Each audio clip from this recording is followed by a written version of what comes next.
tardes, queridos amigos, muy buenas noches. Sean todos ustedes muy bienvenidos a este ciclo de conversatorios Vectores de Paz Positiva. Bienvenidos al taller número 2 del día de hoy, viernes 23 de septiembre, taller que hemos denominado Cómo apostar al diálogo en contexto de polarización. En nombre de los distritos 4845, 4851, 4895, 4905, 4921 y 4945, le damos la más cordial bienvenida y vamos a recibir a las banderas que nos representan para dar inicio formal a la reunión del día de hoy.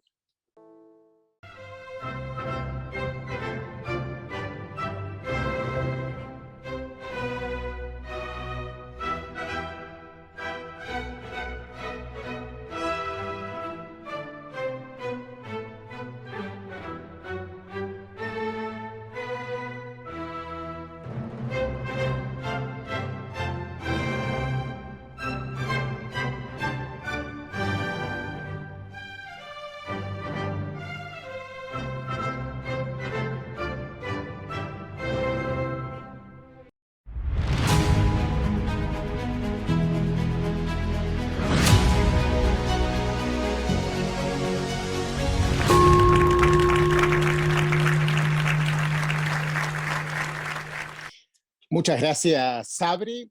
Y ahora sí, para dar formal bienvenida a todos nosotros que estamos participando de este taller número 2 del ciclo de conversatorios, y en particular darle la bienvenida en nombre del gobernador Rodolfo Biolchi, del distrito 4845, del gobernador Hugo Córdoba, del distrito 4851, de la gobernadora Virginia Gear, 4895, del gobernador Alberto Gagliano, del distrito 4921, y de Germán Castellani, gobernador del distrito 4945, le voy a pedir a la gobernadora del distrito 4905, Noemí Mimi Sosa, que nos dé su mensaje de bienvenida para este taller del ciclo de conversatorios.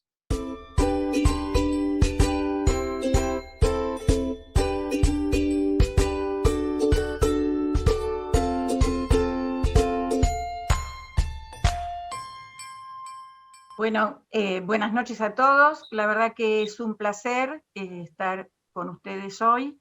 Los 6 gobernadores de los distritos de Argentina, incluidos binacional argentino-paraguayo, argentino-uruguay, hemos asumido el compromiso de trabajar para y por la paz, así que hemos decidido armar este conversatorio, y la verdad que lo hemos iniciado con estrellas de nuestros distritos, porque hasta ahora han hecho uso de la palabra ex becarios pro paz. Así que yo les agradezco enormemente la participación de un día sábado, y esto representa el compromiso que tienen con este tema, que nos involucra y nos compromete en nuestro accionar rotario. Así que le doy a todos la muy bienvenida, y espero que podamos disfrutar de esta charla y que nos llevemos a nuestros clubes el mensaje de la paz. Buenas noches y muchas gracias. Muchas gracias, querida Mimi, por tu presentación. Quédense tranquilos que hoy es viernes, no es sábado, no cambiamos el horario ni nada por el estilo, no pasa nada, Mimi, pero para que la gente no piense que cambiamos el calendario, Mimi. No hay problema. Bueno, nuevamente, bienvenidos a esta actividad, a este taller número 2, para los que han participado en el taller número 1, ya medianamente saben cómo es la dinámica. Para los nuevos, los que recién se incorporan a este ciclo, le vamos a contar tal cual como dijo Mimi. Este conversatorio está brindado y facilitado por ex becarios pro paz. En el taller número 1 nos acompañó Ignacio Asís, y hoy nos va a acompañar otro fantástico ex becario pro paz que ha tenido nuestra zona, que ahora pronto lo voy a presentar.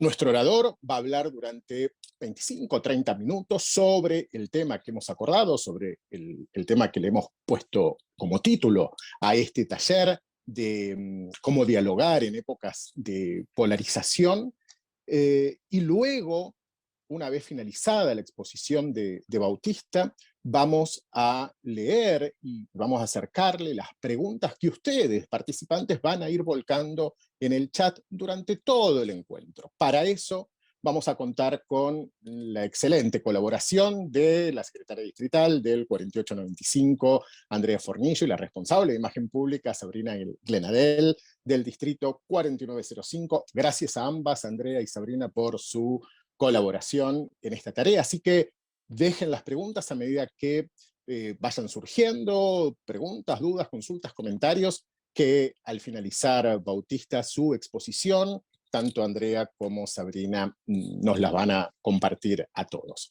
Así que, sin más, mis queridos amigos, y para no perder tiempo y dejarle el espacio que nuestro orador se merece, quiero contarles que hoy tenemos una visita de lujo. Nos visita en este taller Bautista Logioco.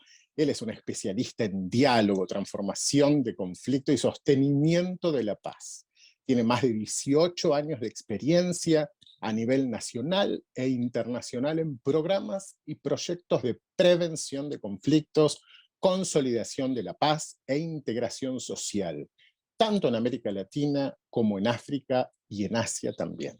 Ha sido funcionario de la Organización de las Naciones Unidas, de la Organización de los Estados Americanos, y ha trabajado también para distintas entidades gubernamentales y académicas. Actualmente Bautista se desempeña como asesor senior en paz y conflicto del Programa Mundial de Alimentos de la ONU. En agosto del 2020 fundó Converseamos, un espacio de diálogo para aprender y reflexionar sobre cómo dialogar más y mejor en contexto de polarización. En el año 2002, Bautista recibió la beca Rotary Pro Paz Mundial para realizar estudios de posgrado en Desarrollo Internacional, Paz y Resolución de Conflictos. En mayo del 2009, a posteriori, Bautista recibió el premio al logro excepcional de exalumnos otorgados por el Centro para el Desarrollo Internacional de la Universidad de Duke, en Carolina del Norte, en los Estados Unidos, por sus contribuciones al proceso de desmovilización de grupos armados ilegales en Colombia entre los años 2006 y 2008. Bautista es abogado de la Universidad Nacional de La Plata y tiene una maestría, como dijimos recién, en Políticas del Desarrollo Internacional en la Universidad de Duke de los Estados Unidos. Asimismo, cursó estudios de posgrado en el Instituto Universitario de Estudios Internacionales en Ginebra, Suiza, en la Universidad de El Salvador y en la Universidad de París, en las áreas de prevención y manejo de conflictos, gobernabilidad democrática, entre otros. Queridos amigos, creo que ya no hay más palabras para presentar a nuestro querido invitado, nuestro ex becario Pro Paz del Distrito 4905, Bautista Logioco.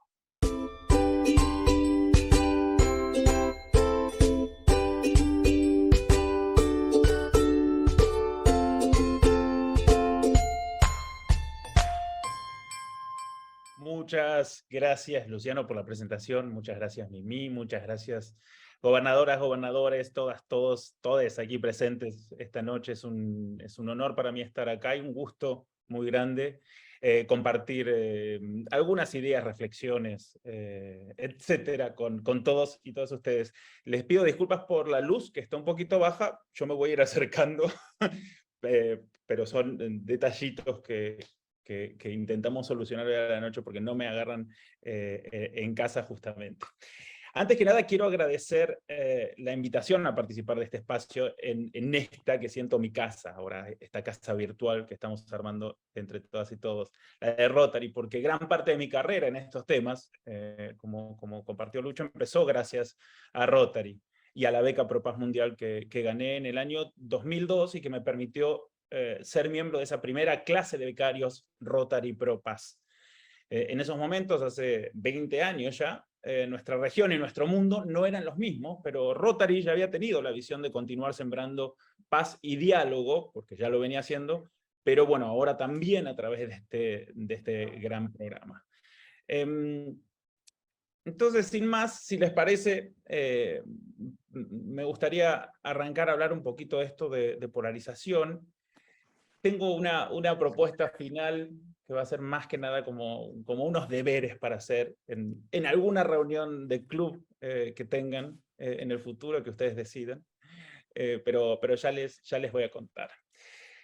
Entonces, ¿qué es lo que pasa en estos tiempos de polarización? Hablamos de polarización, yo prefiero hablar de dinámicas polarizadoras. ¿Por qué prefiero hablar de dinámicas polarizadoras o de contextos de dinámicas polarizadoras?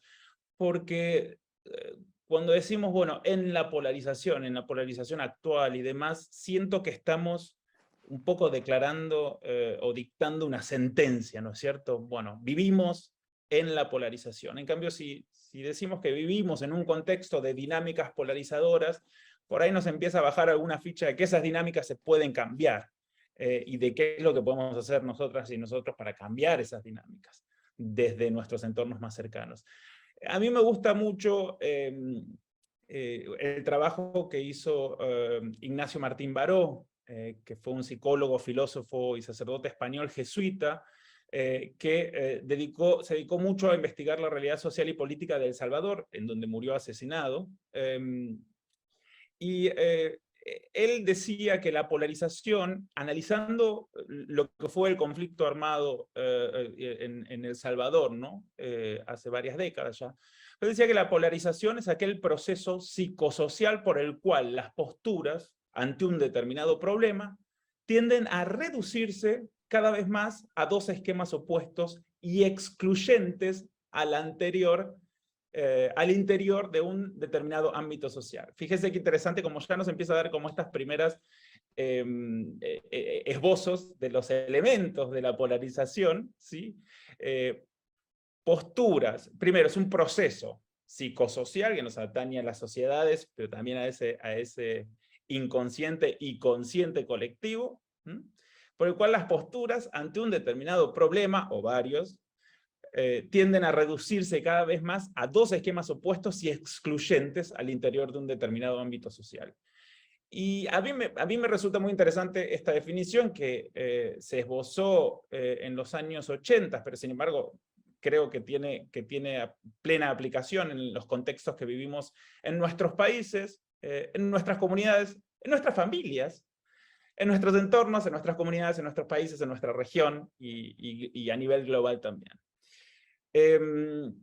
También nos decía Ignacio Martín Baró que se trata de un fenómeno dinámico, y por eso también me gusta hablar de dinámicas polarizadoras, ¿no? Pero bueno, un proceso de fuerzas sociales donde el acercamiento a uno de los polos arrastra no solo que me alejo del otro, sino que rechazo al otro polo también. Y esas son las dinámicas que se van generando. Entramos en estas dinámicas. A mí hay un ejemplo que me llama mucho la atención, porque entramos en estas dinámicas y entramos en estos discursos en donde presentamos ideas y lo hacemos sin darnos cuenta, de manera excluyente de otras ideas, cuando en realidad pueden ser complementarias. En Argentina, en algunos contextos, especialmente en contextos preelectorales, muchas veces escuchamos esto de el mérito versus la desigualdad de oportunidades, ¿no? Entonces un sector del espectro político hace hincapié en el mérito y otro sector hace hincapié en que, bueno, no todas y todos partimos de la misma base, ¿no es cierto? Como si fueran conceptos contradictorios o excluyentes. Y realmente no lo son. Podemos reconocer que no todas y todos partimos del mismo lugar y no tenemos por ende las mismas oportunidades, y por ende es necesario que exista un sistema que ayude a generar una igualdad de oportunidades mayor a la que existe, y por el otro lado también podemos reconocer de manera complementaria que el mérito es un elemento importante en el desarrollo y crecimiento social. Sin embargo, no son presentadas, las compramos y las revendemos muchas veces como ideas o conceptos excluyentes, ¿no? Hay otro trabajo que a mí me gusta mucho en materia de polarización, que es de un profesor de la Eastern Mennonite University en Estados Unidos, que se llama David Brubaker, que en el 2019 sacó un libro que se llama When the Center Doesn't Hold, cuando el centro no aguanta, ¿no? Que es justamente un análisis sobre la polarización en Estados Unidos a partir de una serie de estudios que hace él. Una de las cosas que hace es intenta identificar las causas que contribuyen o alimentan a la polarización, entre las cuales destaca. Y yo les quiero compartir esto porque él lo hace con respecto a Estados Unidos, pero mientras yo les voy compartiendo, háganse la pregunta de si ustedes lo ven presente en sus entornos, de nuevo, en sus familias, en la conversación del asado del domingo, con mi tía, mi primo, mi sobrino, mi hermana, o a nivel político y social en el país. Entonces, aquellas causas que él identifica como que contribuyen o alimentan a la polarización, incluyen las desigualdades económicas, ¿sí? Y lo que nos dice es que mientras aumenta el gap, esa diferencia entre los más ricos y los más pobres, que tenemos una tendencia, y que se observa esta tendencia a la concentración de riqueza, hay algo del video ese inicial que a mí me hizo un poquito de ruido, que podemos hablar después, más que nada con respecto a si hoy tenemos más paz que antes, quizás medida como a paz como ausencia de guerra, y sí creo que tenemos mucho más elementos positivos,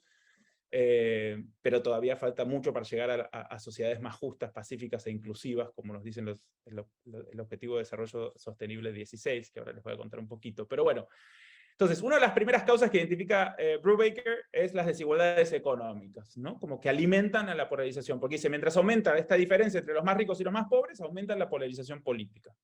Otra de las causas que identifica son las amenazas a la identidad. Muchas veces en la actualidad, en lugar de formar alianzas interseccionales, nos dice, ¿no? Donde, no sé, yo puedo pertenecer a un partido político, vos a otro, y alguien a la sociedad civil, y nos podemos juntar porque coincidimos sobre determinados temas, aunque tenemos diferencias sobre otros, desarrollamos sentidos de pertenencia tan profundamente bifurcados que se nos hace imposible encontrar o develar esos puntos en común que podemos llegar a tener, ¿sí? Muchas veces ese sentido de pertenencia está vinculado a líneas religiosas, a líneas de clase, etcétera, etcétera. Entonces, la polarización resulta cuando individuos que comparten una identidad o un sentido de pertenencia sienten que esta identidad está en riesgo. Y para la identidad yo creo que no nos tenemos que ir muy lejos. Piensen en una conversación de una mesa del domingo, en familia, con amigos, amigas, una cerveza, un café con amigos, amigas, y ponerse a hablar de la legalización del aborto, o ponerse a hablar de el derecho a la muerte digna, o a la eutanasia, o ponerse a hablar de la legalización de las drogas, ¿no? Esos grandes temas que nos atraviesan. Piensen si en esa conversación con el miembro de la familia que sea, que difiere fuertemente de lo que opinamos, no hay un elemento de identidad, no hay algo de querer decir, che, ojo, mira que esto es lo que yo pienso, y creo que en el fondo, en los entornos cercanos también hay algo de, en el fondo, papá, mamá, abuelo, sobrino, quereme con eso, y yo te quiero y te acepto con eso, aunque se presenta de manera conflictiva, polarizada, la conversa. Se los tiro ahí porque creo que el elemento de amenazas a la identidad como algo que contribuye a esta polarización o a estas dinámicas polarizadoras es algo muy frecuente que hasta lo podemos ver en el ámbito familiar. Bueno, Brubaker después identifica una serie más larga o enumera otra serie de causas, entre ellas que alimentan la polarización, el racismo y la inequidad racial, el sexismo y la inequidad de género, universos morales que difieren, ¿sí? El énfasis está puesto en la moralidad, que es algo subjetivo y construido de acuerdo a determinados aspectos, pero no necesariamente a lo ético, que es más objetivo. Nos habla de una causa que está vinculada a los medios de comunicación, que él llama medios de comunicación balcanizados, que refuerzan estas divisiones muchas veces. Y yo cuando releía el texto me ponía a pensar en Argentina, pero también en otros lugares. Pensemos en los distintos medios de comunicación que existen, pensemos en hacia un lado, hacia el otro, no importa, pero la manera en que se nos presenta la información, ¿no? Él habla en su texto de Fox y de MSNBC, ¿no? Como en los dos espectros, hacia la derecha y hacia la izquierda, pero creo que eso lo podemos ver en nuestros distintos países, ¿no? Balcanizados, esta como división y emergencia de una multiplicidad de medios, pero que nos presentan la información de una determinada manera que refuerzan esas divisiones. Brubaker también, analizando Estados Unidos y el sistema presidencialista, nos dice que a la polarización también es posible que la alimente la estructura política. En un sistema en el que el ganador lo toma todo, por oposición a sistemas más parlamentarios donde estamos obligados y obligados a negociar un poco más. Y por último también nos habla de liderazgos que alimentan la polarización. Como una de las causas. Ahora, algo interesante que hace Brubaker, que yo lo quería compartir con ustedes también, es que identifica 5 características claves de los entornos polarizados. El primero es que existen ataques que la polarización o las dinámicas polarizadoras por lo general nos muestran ataques personales contra los líderes, o si los llevamos al ámbito familiar, son ataques personales contra el familiar o contra nuestra amiga, amigo o persona con quienes nos vinculamos. Ese ataque personal en realidad lo que deja de lado es que nos metamos con los temas y es lo que en resolución de conflictos decimos: suave con las personas, duro con el problema. En lugar de ser suave con las personas, duros con el problema, en un entorno polarizado, el foco está en la persona y somos duros con la persona y se traducen ataques personales contra la persona, y no necesariamente, y ahí perdemos el debate y la discusión y el diálogo sobre las ideas y por qué diferimos de esas ideas, ¿sí? Otra de las características de estos entornos polarizados es lo que él denomina la guerra santa. Muchas veces encontramos que hay como un lenguaje hasta épico, ¿no es cierto?, que se usa en entornos polarizados. Entonces, en lugar de hablar de costos y beneficios de tal política pública, de tal medida, de tal intervención, se utilizan estos discursos épicos. Y yo pensaba en los discursos de nuestros líderes, de los medios, en nuestras propias casas. ¿Cuántas veces escuchamos el ellos y el nosotros? Ni siquiera les digo en ellos contra nosotros, pero si presten atención y cómo usamos y cómo se usa en nuestros entornos el ellos y el nosotros, en los distintos entornos en los que operamos. Y reflexionemos sobre si eso alimenta o no alimenta estas dinámicas polarizadoras. Una tercera característica de estos entornos polarizados es la información distorsionada. Entonces, no se busca informar, sino reconfirmar y reivindicar mi punto por sobre el de otro, ¿sí? Entonces siempre voy a estar buscando información que confirme y reconfirme, que tenga un sesgo hacia lo que yo digo y me posiciono, que creo, y no necesariamente información que pueda llevar a abrirme un poquito la cabeza sobre por qué otras personas pueden pensar de otra manera. El cuarto característica de entornos polarizados es una incansable obsesión. Se pone el foco obsesivo en el tema que me importa, y en el grupo que piensa lo contrario también, ¿no? El foco obsesivo está ahí. Y como lo que se pone en juego es tan alto, ¿sí?, en materia de actitudes y comportamientos que son alimentadas por la polarización, es muy difícil relajarse o distenderse.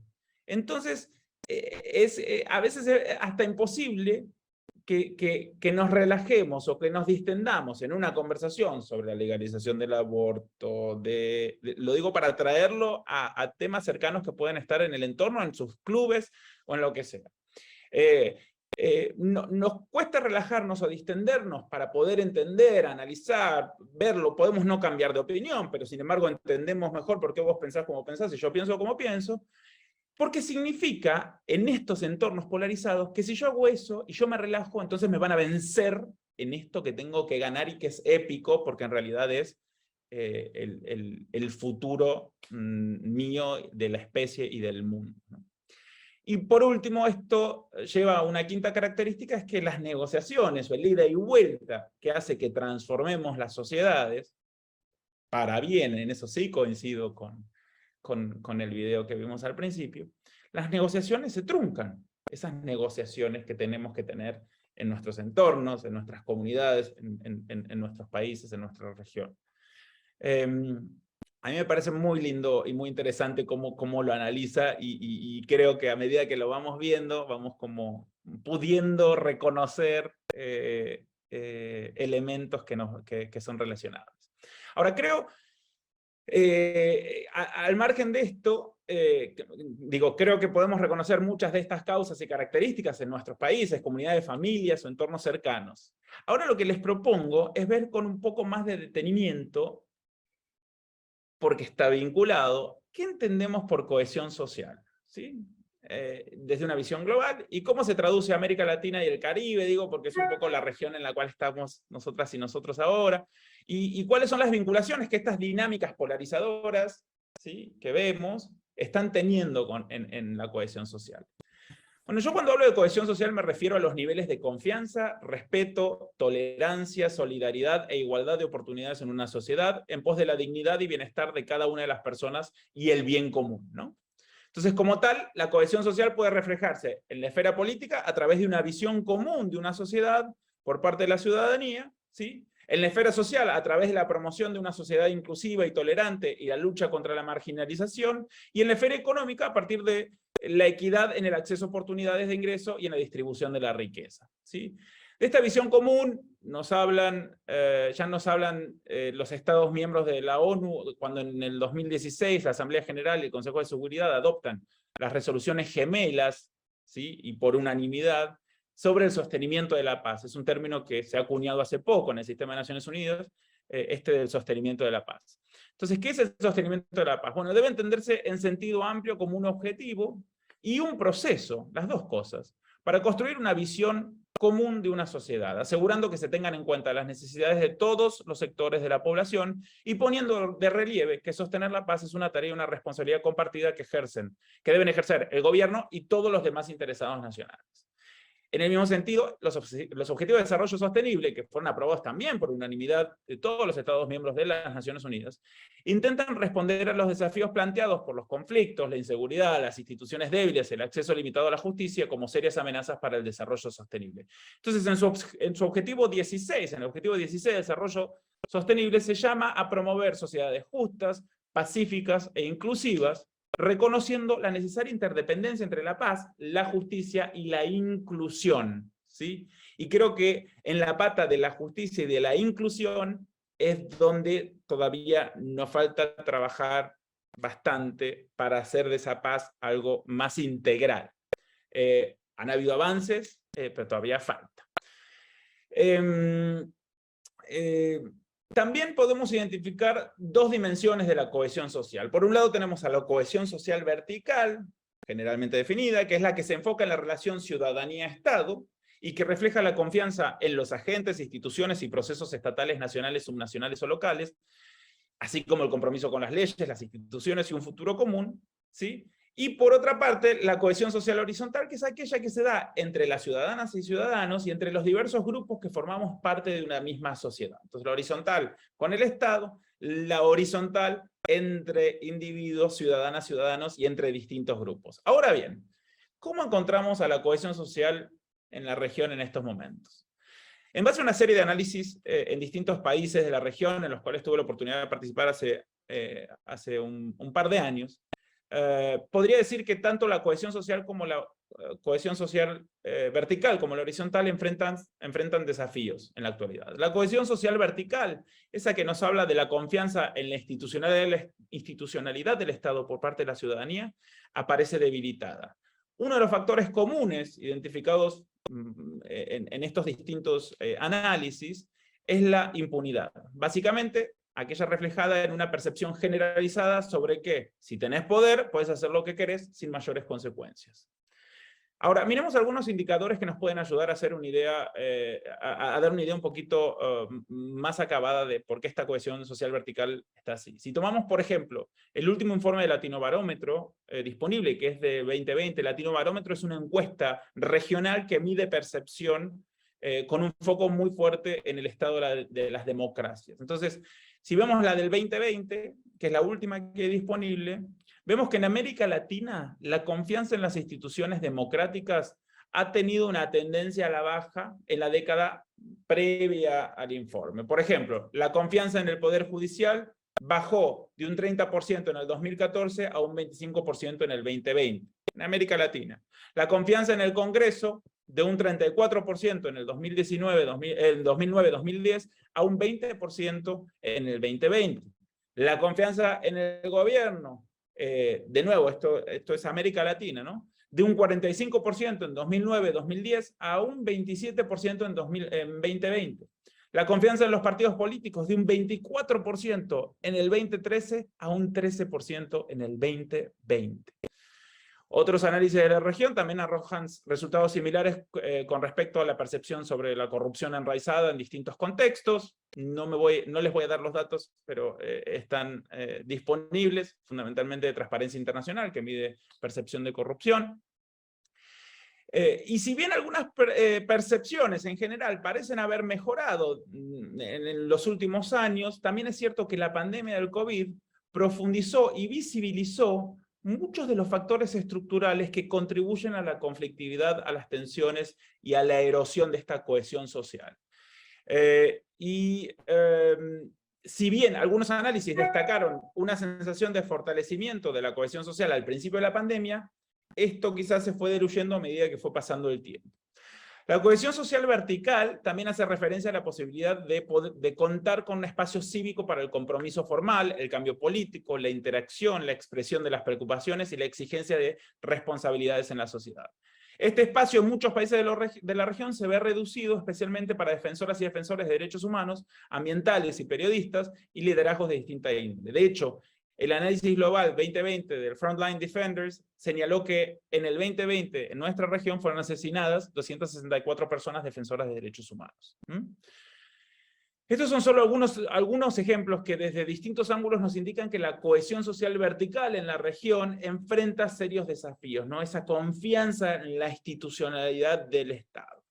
En cuanto a la cohesión social horizontal, es entre ciudadanas y ciudadanos y entre diversos grupos dentro de esa ciudadanía, el escenario también muestra desafíos a abordar.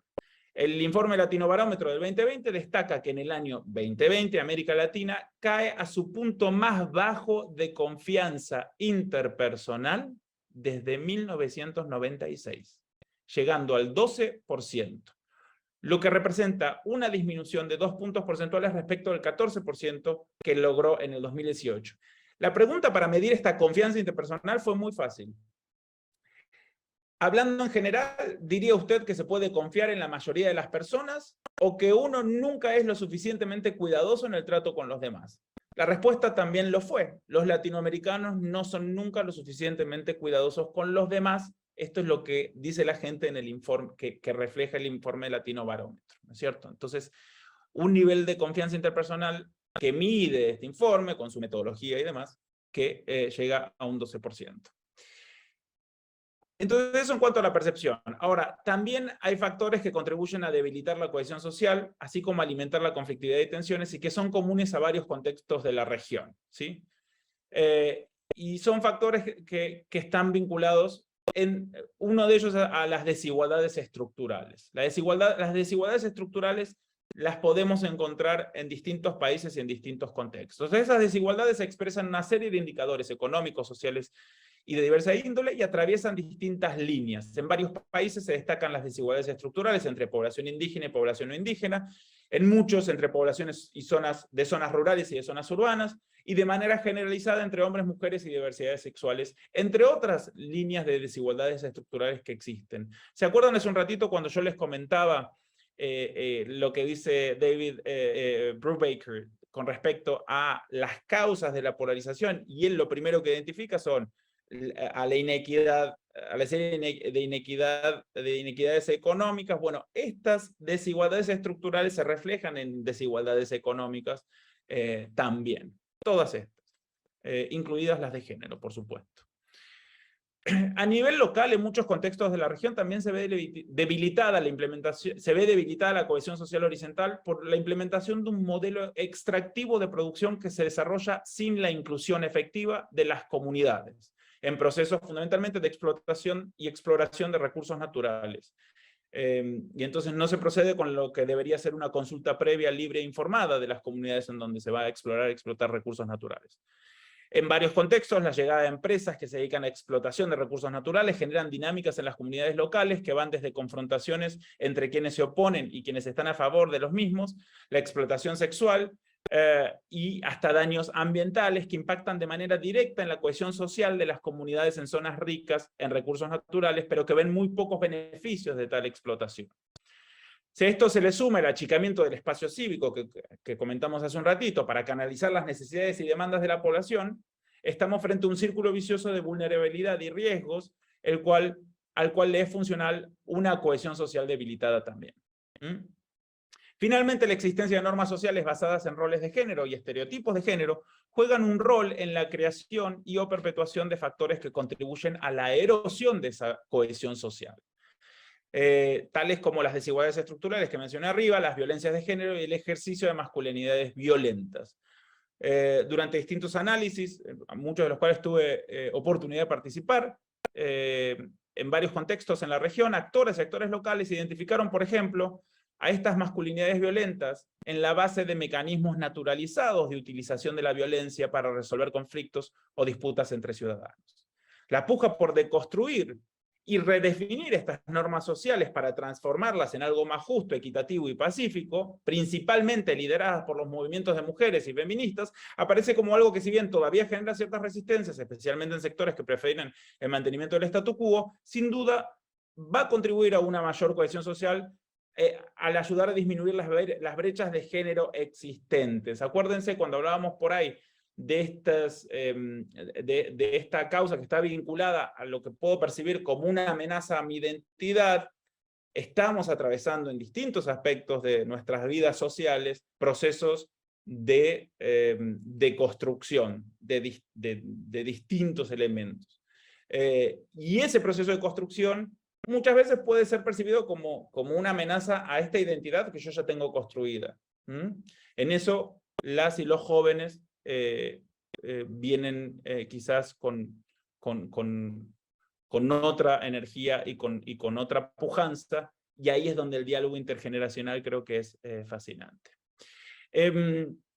Entonces esto parecería indicar que existe una correlación entre la desconfianza interpersonal y la existencia de clivajes económicos y sociales, fundamentalmente, todavía resueltos. ¿Sí? Ahora, frente a este contexto, ¿qué alternativas innovadoras tenemos para fortalecer esa cohesión social? Muchas veces cuando me piden una idea innovadora, primero intento entender qué es lo que se hizo antes, o por lo menos qué se intentó, pero de manera efectiva y real, no para llenar un casillero de buenísimos esto. En primer lugar, creo que es sumamente necesario avanzar en la renovación de contratos sociales en nuestros distintos países de la región.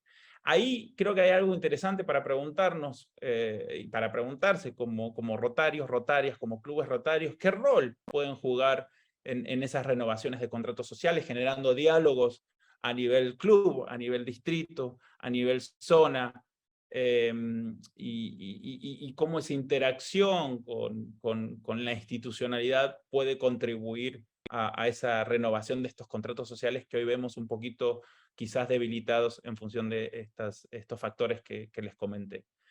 Esta renovación debe ir de la mano de una efectiva transformación de las instituciones, de las reglas de juego y de las dinámicas entre actores que permita reconstruir la confianza en la institucionalidad democrática. En este sentido, creo que es urgente y crítico que los contratos sociales renovados propongan de manera clara y decidida una visión común sobre la lucha contra la corrupción y la impunidad.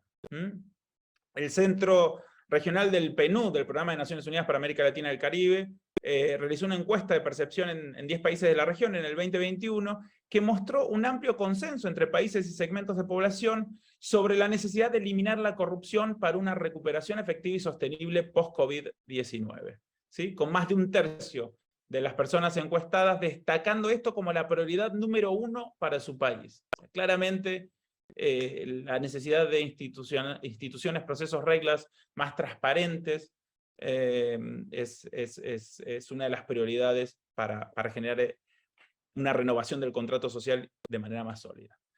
Creo que las movilizaciones sociales que se vinieron dando en la región desde el último trimestre del 2019 mostraron no solo descontentos con distintas situaciones, sino también la necesidad de transformaciones positivas.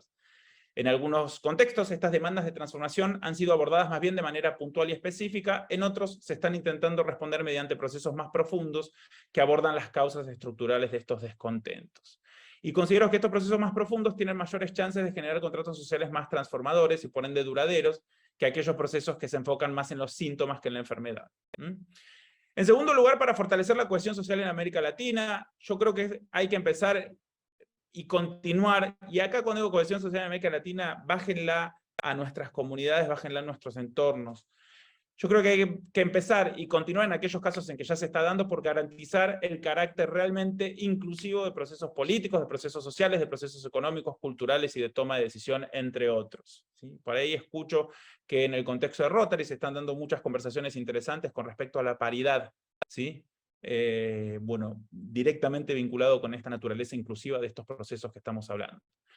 Y cuando hablo de inclusión me refiero a aquellos grupos que han sido tradicionalmente excluidos de procesos de diversa índole, incluidos los pueblos indígenas, las mujeres y las y los jóvenes, entre muchos otros grupos. Entonces, como lo expresáramos en un artículo que escribí con Alma Pérez, una colega con quien he trabajado en el pasado, garantizar la participación activa de las mujeres, las y los jóvenes y otros grupos tradicionalmente no representados en los mecanismos que se ocupan de la prevención de la violencia, la construcción de paz, el Estado de Derecho, la transparencia y la lucha contra la corrupción es absolutamente prioritario para avanzar hacia el desarrollo sostenible.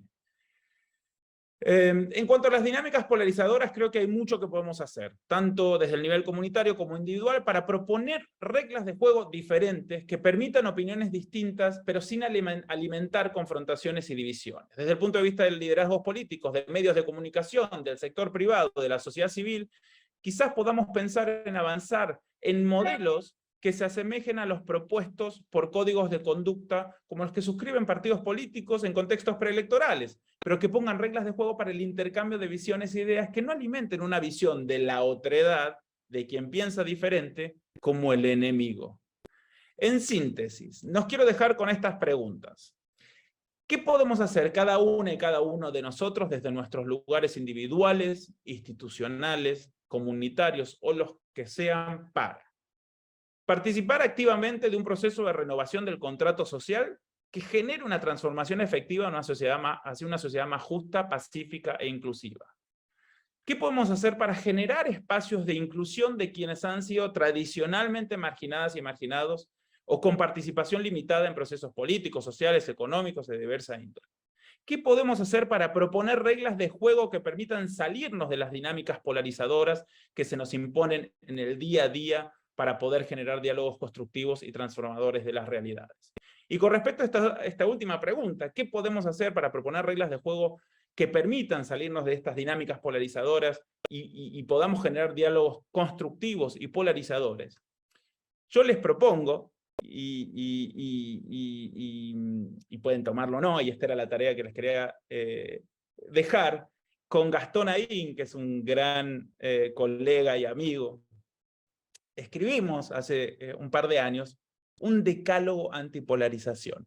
El título es el título flashy y que llama la atención, pero en definitiva nos pusimos a reflexionar y a conversar, si tuviéramos que proponer 10 elementos, medidas, actitudes para cambiar las dinámicas polarizadoras en las cuales nos encontramos inmersas muchas veces, ¿cuáles serían esos 10 consejos? Entonces, yo la tarea que les quería dejar era por ahí leerlo y conversarlo en su próxima reunión de club o en alguna reunión de club a futuro, y ver si funciona o si no funciona, o con cuál están de acuerdo, con cuál no están de acuerdo, e ir sugiriendo otras también.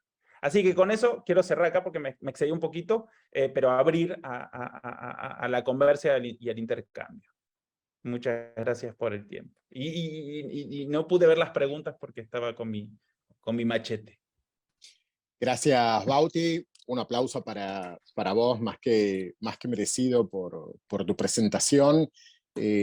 Como dijimos, está abierto el espacio para que puedan poner sus preguntas. No te preocupes, Bauti, que tenemos a Andrea y a Sabrina que estuvieron atentas al chat. Hay varias preguntas, así que ya te la van a acercar.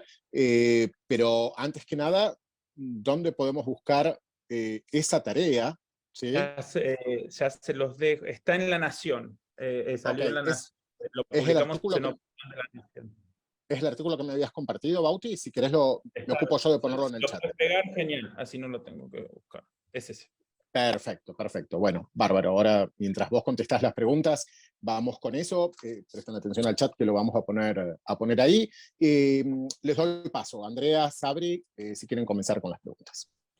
Bien, bueno, tenemos una pregunta de Jorge Chiesa de Rotary Catedral al Sur. Comienza con una reflexión y desemboca en la pregunta. Los entornos son más aún polarizados cuando cada lado define su propio nosotros, como los que odian algo en común. O sea, no en quién apoyo, sino a quién boicoteo. Viendo esto, entonces pregunta si esto es un fenómeno global, Bautista. Bien, vamos una por una y así me las... A ver, quiero ver si entiendo la pregunta bien.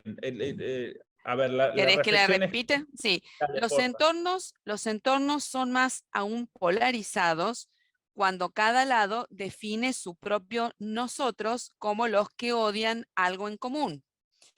O sea, no en quién apoyo, sino a quién boicoteo. Sí, yo creo que quizás ahí, a ver, ya a partir de algo, partir como criterio de unidad o de compartir un espacio, un movimiento, del odio, ya me parece que es como muy poco conducente, ¿no? En el sentido de, si el odio es lo que nos aglutina, ahí no veo mucha lente para una transformación, para transformaciones positivas de las sociedades, que creo que en el fondo la gran mayoría de la gente que nos encontramos y caemos en dinámicas polarizadoras, porque todos y todas caemos. Yo siempre digo, hoy el portazo es salirte de un grupo de WhatsApp, porque no pudiste mantener esa conversación con un familiar, con una amiga, un amigo, ¿no? Porque te enervó algo que dijo, ¿cómo puede ser que piense esto? Pero partir del odio ya es algo que me parece que lleva, en definitiva, no te lleva lejos.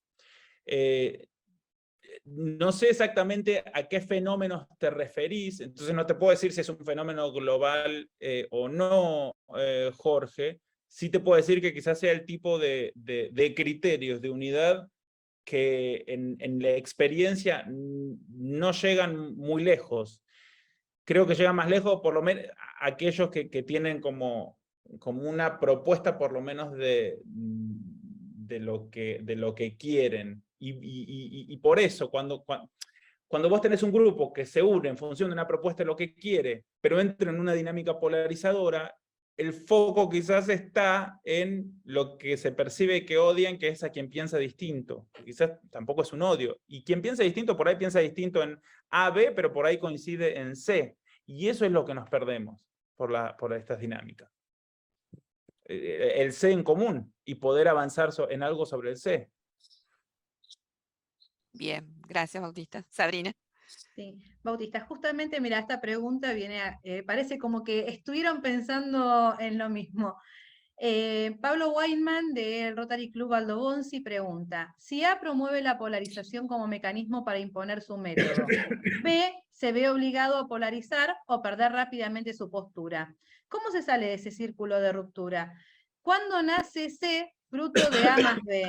Viendo la sociedad parece ser infinito el conflicto.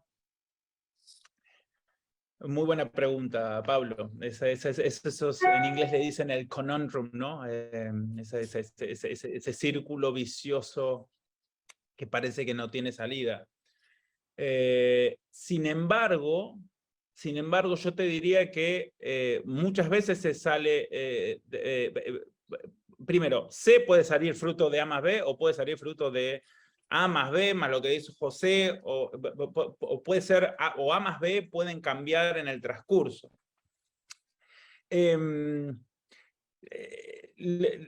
Lo que genera la polarización o las dinámicas polarizadoras es justamente lo que decís. O sea, si yo me pongo a dialogar con vos, que pensás que vos sos A y yo soy B, lo que yo voy a intentar en el contexto de una dinámica polarizadora es ganar. ¿sí? No voy a buscar dialogar, yo voy a buscar ganar. No voy a buscar dialogar, no voy a buscar salir de esta conversa entendiendo un poco mejor por qué vos pensás como pensás. Yo voy a entrar en una dinámica que con suerte puede llegar a ser un debate. En el debate, vos, fíjate los debates, la dinámica del debate es, yo vengo, expongo, vos exponés, pero para rebatirme, ¿sí? Es un ejercicio democrático súper interesante, ¿sí? Candidatos y candidatas, pero no necesariamente hay un diálogo en un debate. Digo, un diálogo que sea un ida y vuelta de ideas que nos alimentan. Por más que al final del diálogo nosotros no cambiemos de opinión porque sigamos pensando, pero sí el desafío del diálogo, en ese caso, es que yo entro a un diálogo sabiendo y comprometiéndome a salir transformado. Y ese salir transformado puede ser que te fuiste con esta información que antes no tenías. Listo. No te estoy diciendo que si vos estás en contra de la legalización de las drogas, ahora estés a favor de la legalización de las drogas. Pero que entiendas por qué para mí es importante la legalización de las drogas, de dónde vengo, qué estudios miré para basar mi opinión, cuál es mi análisis de la realidad y de los contextos y de lo que pasa con todo lo oscuro que hay detrás de la ilegalidad de la droga, etcétera, etcétera. Entonces, con que te vayas por lo menos entendiendo eso mejor, ese diálogo funcionó. Y esa dinámica por ahí, y eso que podría haber sido algo polarizador, no se dio. ¿Sí? Entonces, a partir de eso, y no podés tampoco creer, creo yo, a veces puede ser, pero no podés creer que en un solo diálogo, en un solo intercambio, vos vas a generar esa C. Acuérdense cuando yo les conté este concepto, este paraguas conceptual del sostenimiento de la paz, nos habla del sostenimiento de la paz como un fin, pero fundamentalmente también como un proceso. Entonces, definirlo como que, bueno, en el primer diálogo ya acordamos absolutamente todo, no, porque tiene que ser concebido como un proceso. Entonces vos hoy me entendés mejor a mí, yo mañana entiendo mejor por qué a vos te preocupa legalizar la droga. Y por ahí llegamos a un acuerdo en algún tema vinculado, ¿no es cierto? Digamos, esa es la forma de romper. La primera forma de romper estas dinámicas polarizadoras es identificarlas, entenderlas, ¿no? Entonces, por eso también me interesaba compartir estas características, porque creo que identifica Brubaker, porque creo que las vemos frecuentemente. Identificarlas y asumir la responsabilidad individual que tenemos de no alimentarlas en el diálogo que estamos teniendo. Y eso es una responsabilidad, eso es algo que podemos hacer cada uno y cada uno de nosotros, y que deberíamos hacer. ¿Sí? Si sabemos, y si lo vemos, por lo menos, así sea fruto del entorno polarizado, pero yo sé que veo tal canal de noticias y me pongo como loco, digo, ¿cómo te pueden presentar esa información así? Es claro que están con fulano, con mengano, con no sé quién, con no sé cuánto, y ya te enervás. Bueno, si ya sabemos, si ya lo vemos, ¿por qué nosotros nos permitimos entrar a diálogos con nuestros pares, en nuestros clubes, en nuestras casas, en nuestras familias, con nuestros amigos y amigas, como lo que estamos viendo, identificando y con lo cual nos sentimos incómodos? Entonces, la primera responsabilidad para el diálogo transformativo en un contexto de dinámicas polarizadoras sale de nosotras y nosotros, de cambiar esas reglas del juego, porque hay una inercia tan fuerte a llevarnos a eso. Entonces vos me decís, bueno, pero somos desiguales, yo digo, no, pero es el mérito. Y en realidad no son excluyentes. No son excluyentes. Yo reconozco, analizando mi propio caso, creo que hay mucho de mérito, pero también reconozco que vengo de un entorno específico en donde mis papás y mi mamá me pudieron dar de comer cuando era chico, me pudieron mandar al colegio, me pudieron bancar mientras hice mis estudios en una universidad pública. Después, gracias a toda esa formación y a conocer a una rotaria que me conocía, que había sido profesora mía de la facultad y qué sé yo, y que confió en mí para proponerme, accedí a la beca y esa beca me abrió otras puertas y Y eso no significa que no tenga mérito. Ahora sí parto de la base con que hay mucha otra gente que quizás tenga las mismas o mejores capacidades y no las puede usar porque no tuvo acceso a las mismas oportunidades que yo. Bueno, no sé si respondí, pero ya había unos temas. Sí. Nos quedan 10 minutitos de taller, así que por ahí sí aprovechamos, Sí. así entran todas las preguntas y se van todos con las consultas satisfechas. Sí, Andrés, abre adelante. Sí, Mónica Nefke de Rotary Club Victoria pregunta, ¿qué actividad concreta proponés que un club rotario pueda realizar para convertirnos en un lugar de diálogo? Buenísimo. Ya, yo creo que no tenemos que tener, muy tranquilamente pueden elegir un tema que sea de preocupación para la comunidad, sobre el cual pueden saber que existen diferencias entre los miembros del club, pero les propongo que antes de tratarlo, por ahí puede ser una sección una vez al mes, diálogos difíciles, o diálogos desafiantes, digamos, en lugar de difíciles. Una sección. Y entonces le dedicamos 20 minutos de nuestra reunión a un tema de preocupación vinculado al servicio o vinculado a las comunidades, donde sabemos que pueden existir diferencias. Ahora, vamos con una hojita de ruta de lo que va a ser ese proceso. ¿Sí? Una hojita de ruta, ¿qué significa? Podemos hacer un pequeño diseño del proceso, un mapita de lo que va a ser. Bueno, cada uno va a tener tanto tiempo para tomar la palabra, tenemos que ejercer una escucha activa de quién está diciendo qué, podemos usar una pelotita, por ejemplo, para pasarnos la palabra y no empezar va a haber un facilitador, una facilitadora, que va a otorgar y a dar la palabra. Quizás puedan hacer el ejercicio, hay ejercicios fascinantes para ponerse en los zapatos de quien piensa distinto, y hacer hasta un juego de roles, ¿no? O inclusive si quieren tomar una medida específica, no sé, bueno, yo quiero iniciar una actividad. Hace poco hice un ejercicio muy interesante. Bueno, yo quiero proponer que trabajemos, no sé, que hagamos tal iniciativa. Y entonces hacemos pequeños diálogos en el club, y de a dos, o de a más, pero de a dos está bueno, porque entonces vos me tenés que decir, primero, por qué, vos me tenés que convencer por qué esta idea es la peor idea del mundo, y yo te tengo que convencer por qué es la mejor idea del mundo. Y después al revés. Entonces eso me va a permitir ver y entender de dónde venís y por qué crees que es importante o no es importante. Entonces, propondría dedicarle un espacio al diálogo transformador, con temas que sepamos que pueden haber discrepancias, con una hojita de ruta que establezca unos parámetros mínimos de respeto, de manejo y de facilitación de ese diálogo, y con algún ejercicio que nos pueda y que nos permita, creo que lo más rico puede llegar a ser que sepamos a partir de esos procesos ponernos en los zapatos de quien está enfrente. Eso es lo más rico que podemos sacar. De nuevo, después puedo igual seguir pensando como pienso. Está bien. Pero el tener esa capacidad de ponerse en los zapatos del otro creo que es algo... y además creo que es inherente al servicio, el service above self, ¿no? De Rotary. Para entenderlo. Sí. Bueno, esto es una declaración más que una consulta.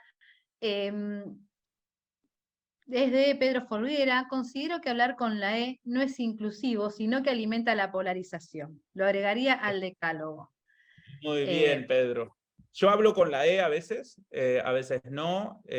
Yo ahí creo de nuevo que entramos, que se puede correr el riesgo de entrar en declaraciones excluyentes. Yo utilizo la E entendiendo que es una intervención del lenguaje, entendiendo que es una intervención que tiene un objetivo en particular.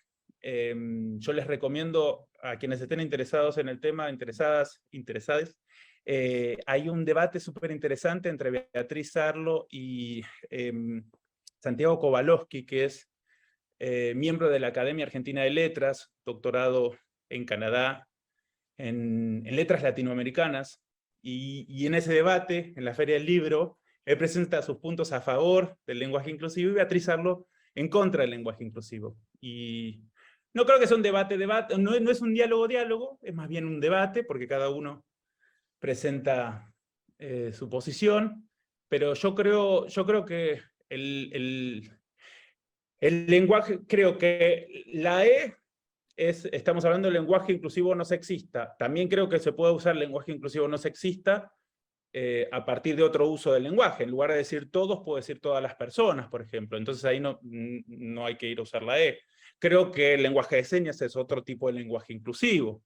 Creo que una infinidad de involucramientos que mejoren la comunicación ayudan. Pero por eso digo, también creo que estamos en un momento donde quizás escuchar a alguien hablar con la E posiciona a ese alguien como en un lugar de la polarización. En realidad a mí me parece, y mi razón para utilizar el lenguaje inclusivo es, desde mi lugar, visibilizar algo que creo que el lenguaje castellano, por la naturaleza, existe una predominancia de lo masculino por sobre lo femenino. No me voy a meter en el debate sobre el lenguaje inclusivo ahora, pero yo, digamos, lo uso por eso, porque digo, al margen de trabajar en diálogo, en mediación y resolución de conflictos, también tengo mi propia visión, ¿no? de esa transformación positiva de la sociedad que yo quiero. Es que quiero que todo el mundo hable con la E, no. Es, como te digo, una intervención en el lenguaje que en mi caso tiene por objetivo visibilizar eso.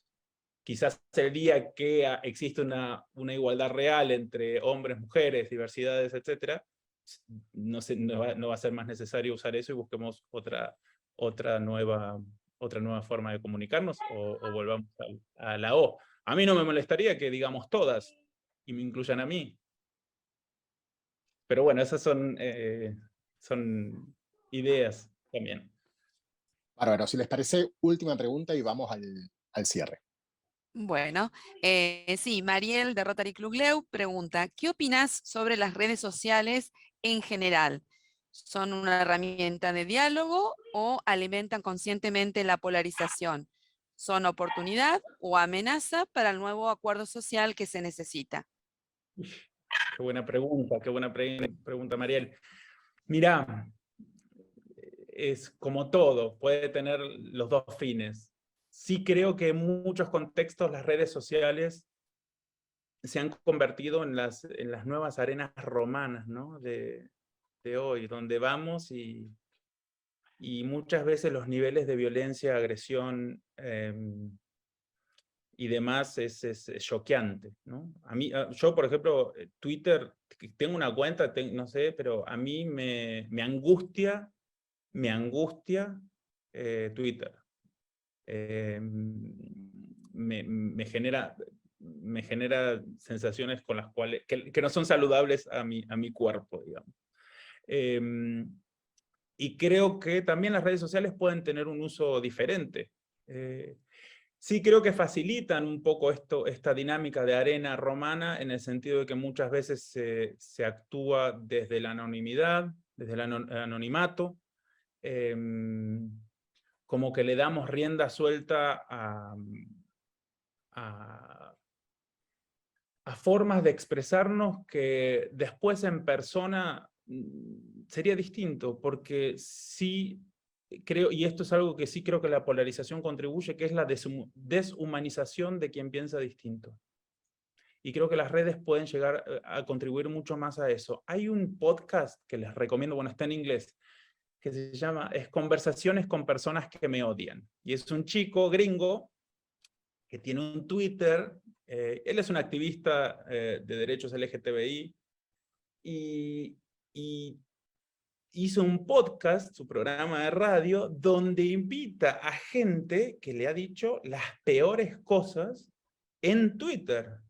Y es re interesante porque las conversas son lindas, terminan siendo lindas, porque ahí ya se empieza a humanizar al otro, ¿sí? Si yo me siento a tomar un café con vos o a conversar, inclusive por teléfono, fíjense muchas veces la diferencia de mandar un mensajito por WhatsApp escrito y de cómo lo leemos y con qué entonación y con no sé qué, a mandar un mensajito de voz.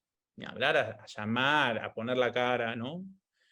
Pero a mandar un mensajito de voz donde yo te puedo decir, Si yo te mando, ¿me podés mandar este documento, por favor? Vos por ahí estás con un día de miércoles, ¿me podés mandar este documento, por favor? Pero ¿quién se cree este tarado que me viene a pedir esto así? Y entonces, en lugar de eso, ¿me podés mandar, che, por favor, ¿me podés mandar este documento? Y, sí, listo, ¿entendés? Entonces, es un arma de doble filo, Mariel, a veces. Y sí creo que está mucho en la responsabilidad individual de qué hacemos y qué empujamos y de nuevo, ¿no? Esa responsabilidad individual de proponer reglas de juego diferentes. Sí. Perfecto. Antes de ir al cierre, y por supuesto antes de darle la despedida a Bautista y por supuesto agradecerle su tiempo, su predisposición, sabemos que tenés un compromiso ahora, ya iniciando. Les recomiendo, en el chat quedó el decálogo antipolarización que hablaba Bautista, ¿sí? Así que búsquenlo, se los recomiendo. Es una actividad muy interesante para hacerla en los clubes, así que vaya esa recomendación, búsquenlo, bájenselo y ahí pueden trabajar en los clubes. Bauti, hablaste de el famoso tema de las conversaciones difíciles, ¿sí? Que a veces nos cuesta y sobre todo las que están muy polarizadas, tema de aborto, no hablemos de cuestiones políticas o de cuestiones religiosas, también la eutanasia, un tema muy complejo y tal vez muchos de nosotros hemos atravesado por algunas situaciones de esas características, pero tenés una invitación para hacernos, una invitación... Una invitación. Es como el chivo de la entrevista. Bueno, pero para yo los no que sé... para los que estamos en Capital y alrededores, o si alguno viene a Buenos Aires un fin de semana y quiere participar. Bauti, ¿de qué se trata? Bueno, yo no sé si sabe, les cuento, yo además de trabajar en estos temas, también soy actor. Y una obra que quiero mucho, que hicimos, que ganó un premio en Estados Unidos, hicimos su lectura dramatizada en Nueva York, después la estrenamos en Valencia, en España, y ahora, gracias a muchos actores y actoras, institucionales, la hemos traído a Argentina, que se llama Else y Henry. Estrenamos el sábado 1 de octubre en el Teatro del Extranjero en Buenos Aires, a las 4 de la tarde. Después les paso bien los datos, pero es una gran historia de amor que está atravesada por esto de la muerte digna, del derecho a la muerte digna. Se tocan temas como la eutanasia y demás. Entonces ahí tienen otro deber, si quieren venir a ver la obra, y después en la reunión del club que les sigue, hablan de eso con la facilitación adecuada. Así que están invitadas e invitados. Ahí está. Quedó en el chat el link para que puedan, el que quiera y el que tenga la posibilidad de poder participar a partir del sábado 1 de octubre en el Teatro El Extranjero. Gracias, Bautista, muchas gracias por tu tiempo, excelente taller, la hemos pasado súper bien, nos llevamos tarea para el hogar, fuerte el aplauso para nuestro amigo Bautista, gracias por tu tiempo y gracias por compartir tus conocimientos con nosotros. Recuerden que este ciclo de conversatorios estamos atravesando el taller número 2, próximamente vendrá el taller número 3 antes de que termine el año, este año 2022, y para el cierre quiero invitar para que nos dé las palabras de despedida al gobernador del distrito 4921, nuestro querido amigo Alberto Gagliano.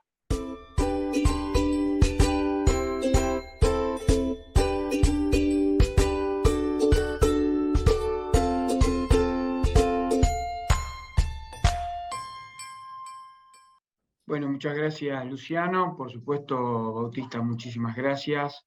La atención que ha provocado tu alocución, tu charla ha sido fenomenal.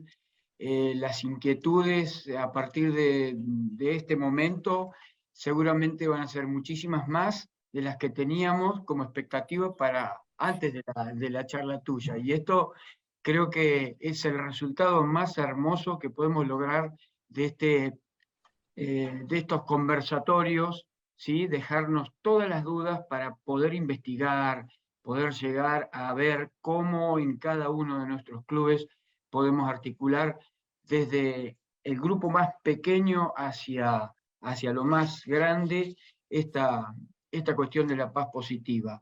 Yo me voy a quedar con una opinión, creo que muy abarcativa, que son los nuevos contratos sociales. Y en relación de Rotary, ¿qué podemos hacer para colaborar en generar estos nuevos contratos sociales? Y desde las 7 áreas de interés para la paz de Rotary, podemos empezar a desandar ese camino de discusión que no lleva a nada, que lleva solamente a una enemistad y a generar una grieta cada vez más profunda. Entonces, es fundamental apostar al diálogo sin temores, sin redes, sin pensar que el apostar al diálogo nos puede traer mayor tiempo de nuestra dedicación, porque eso es lo que nos va a traer, mayor tiempo de nuestra dedicación. Pero rescatar, por ejemplo, los valores éticos de nuestra organización para refrescarnos esa memoria tan oculta y tan lejana que a veces la sociedad tiene, esto nos va a beneficiar muchísimo.